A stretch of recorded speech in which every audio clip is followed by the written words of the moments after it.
Chilblains are horrible. I never had them until I was 73, mysteriously mostly in spring and summer. But this winter, 2022, when it's been properly cold, they're worse than ever. My big toe's so swollen that I've had to invest in new shoes 2 sizes larger than usual until the chilblains subside.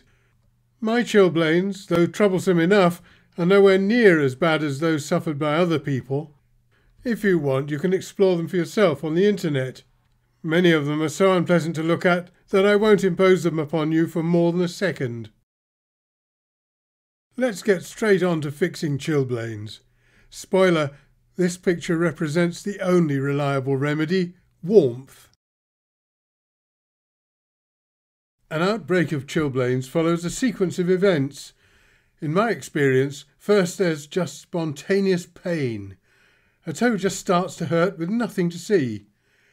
Next, redness develops, and then you know you have a chilblain.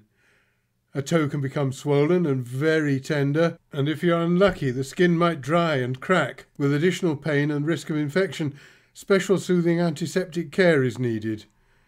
However, if treated kindly, chilblains do disappear, or, I have to test this next winter, can probably be prevented. Are there remedies for chilblains? Preparations are available, but don't expect too much of them. Is there relief for chilblains?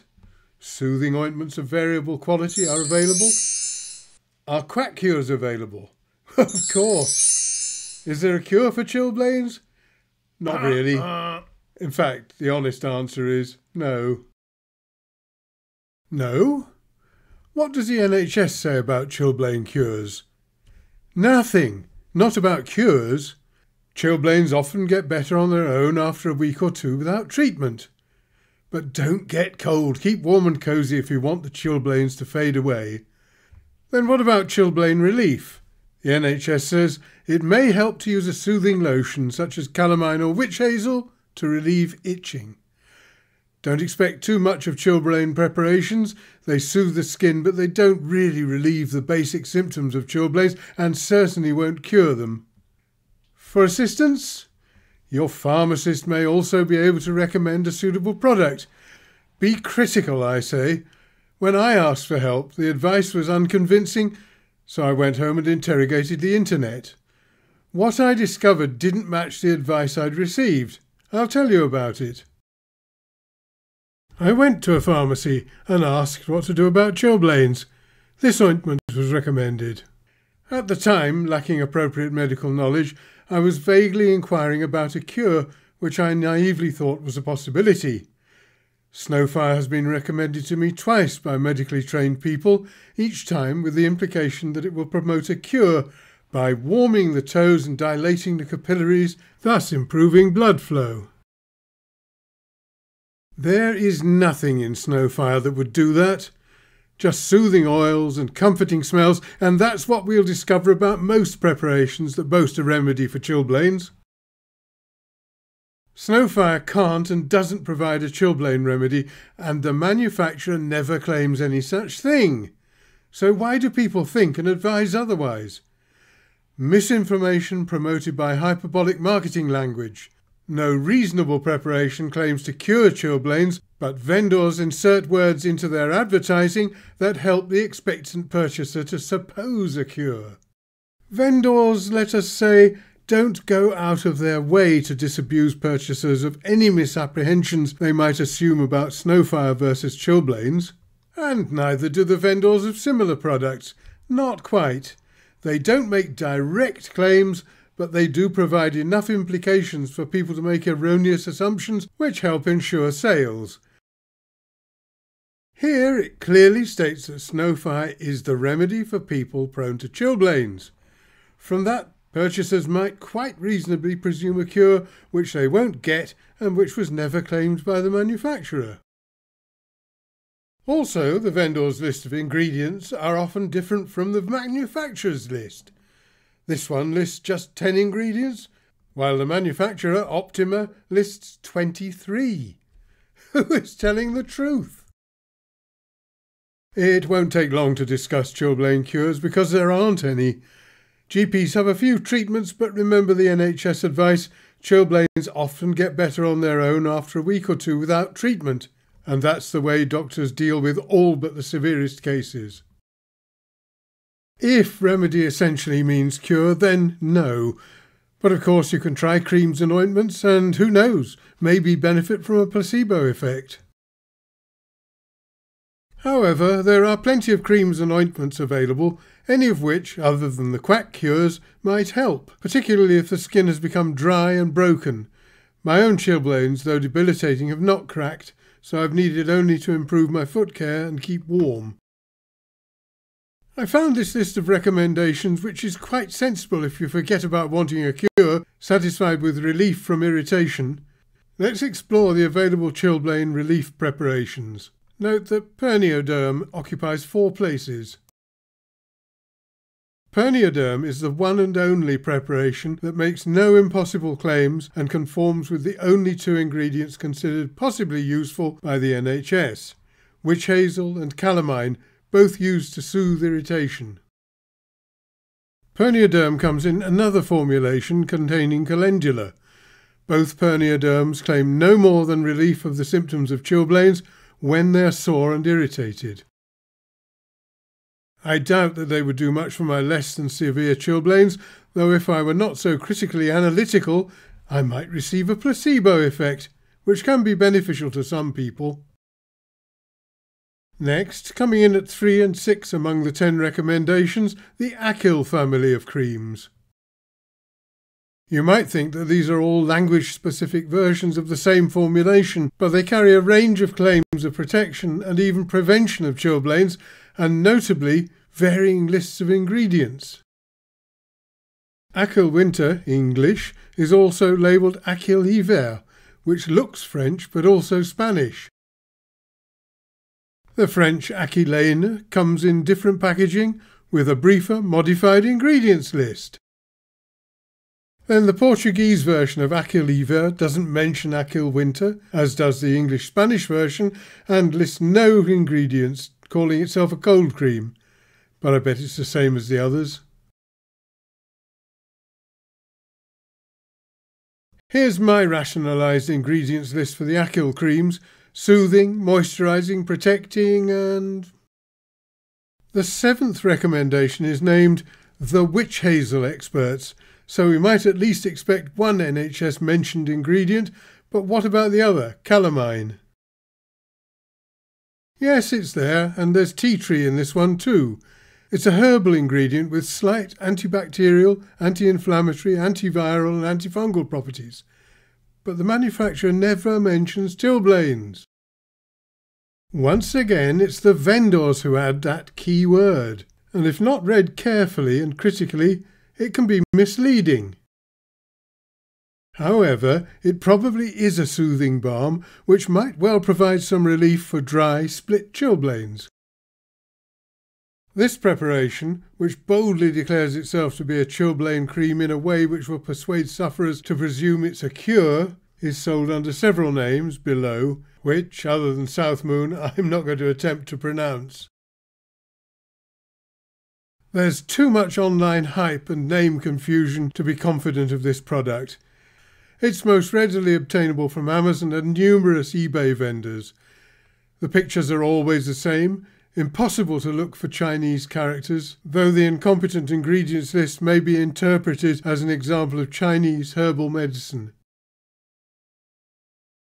The title on the box and the bottle is Chilblain Cream, but elsewhere, as far as I can determine, not even a chilblain soothing claim is provided. How many people will be drawn in by the box title and not realising that all they're getting is a herbal balm? I'll hurry through 3 sets of claims, but if you want to read them, by all means pause.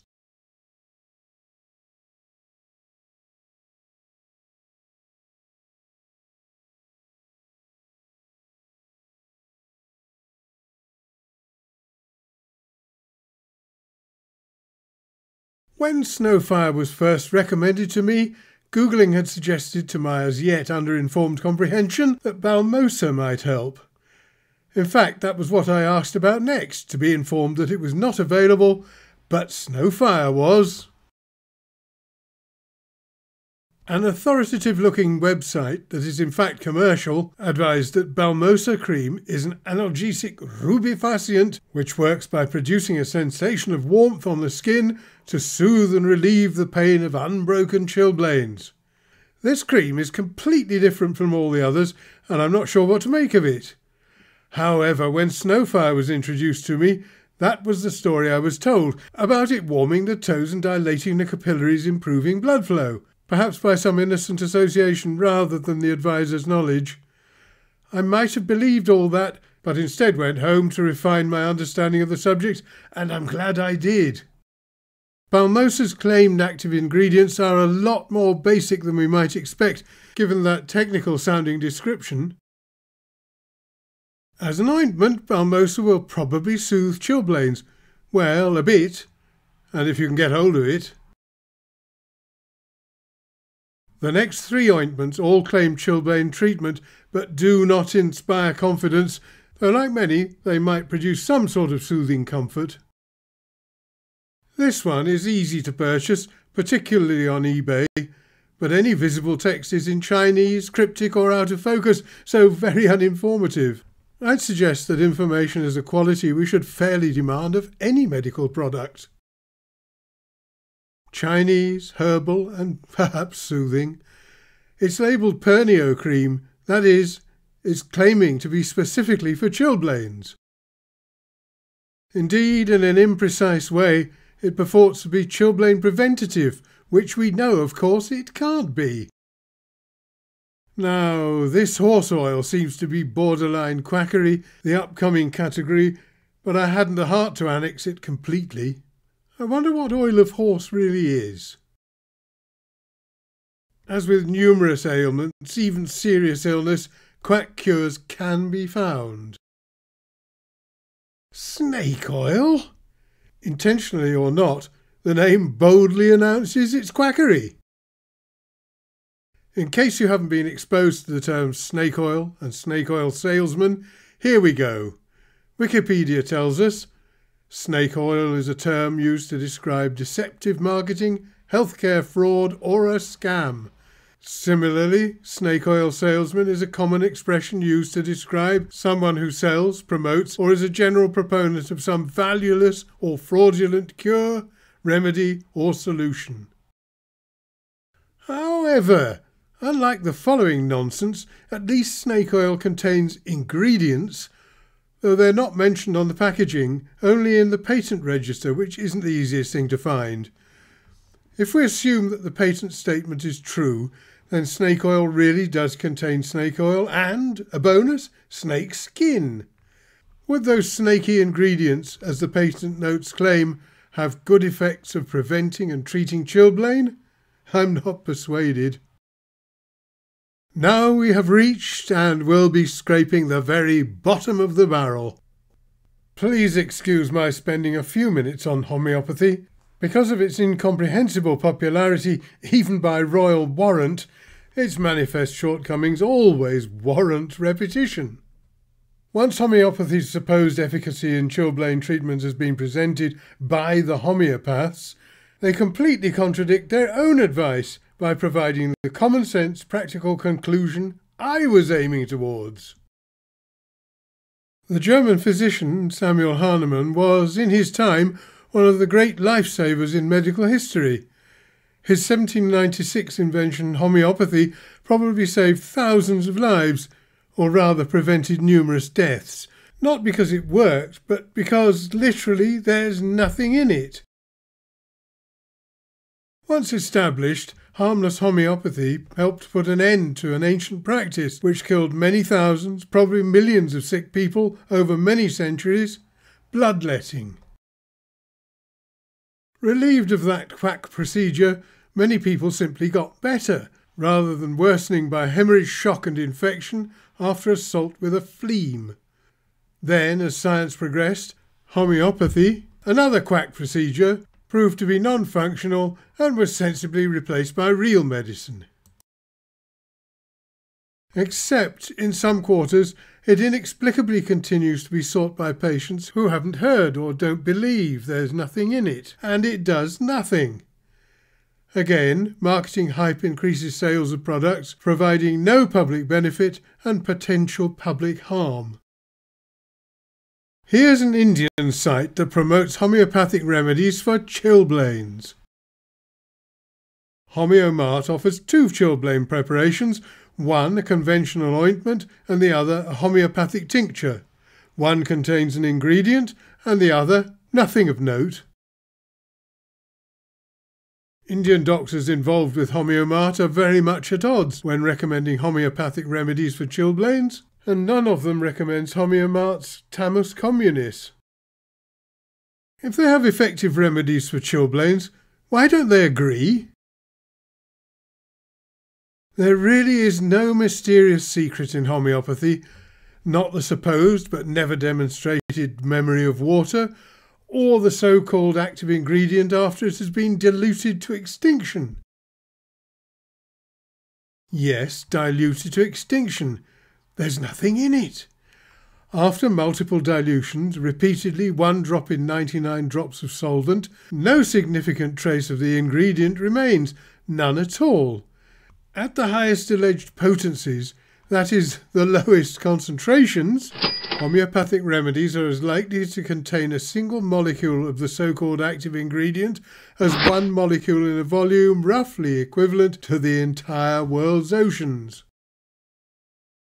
After repeated dilution, there's nothing in it. Of course, believers can experience a placebo effect, while skeptics receive no benefit whatsoever, and overdosing demonstrably leaves them entirely unaffected.